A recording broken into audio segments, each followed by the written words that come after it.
İki kalp kavuşur, herkes sevilir. Hamının sevinci yüzden bilinir. Ömrümüz her zaman gül tek kokusu. Oy bizim nəğməni herkes okusun. Her iki tarafın hoş günleridir. Bu güzel cütlüğü Allah korusun. Her iki tarafın hoş günleridir. Bu güzel cütlüğü Allah korusun.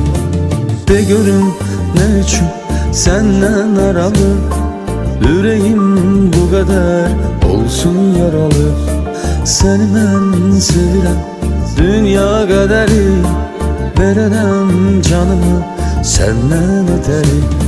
Yüzümün gülüşü senle yaranar, senin eşkinle təxtim oyanar.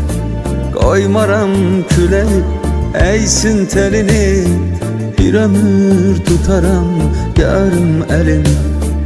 Bir ömür tutaram yarım elini.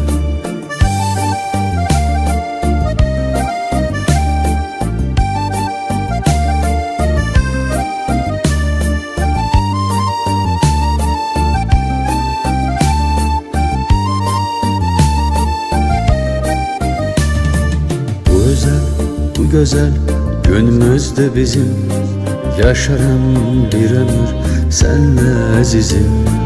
Ömrümüz her zaman gül tek kokusu. Oy bizim nəğməni herkes okusun.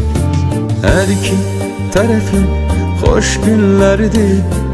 Bu güzel cütlüğü Allah korusun.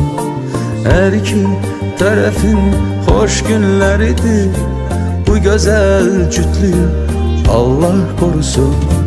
De görün ne için senden aralı, yüreğim bu kadar olsun yaralı. Seni ben sevirəm, dünya kaderi verərəm canımı senden öteri. Yüzümün gülüşü senle yaranar, senin eşkinle təxtim oyanar.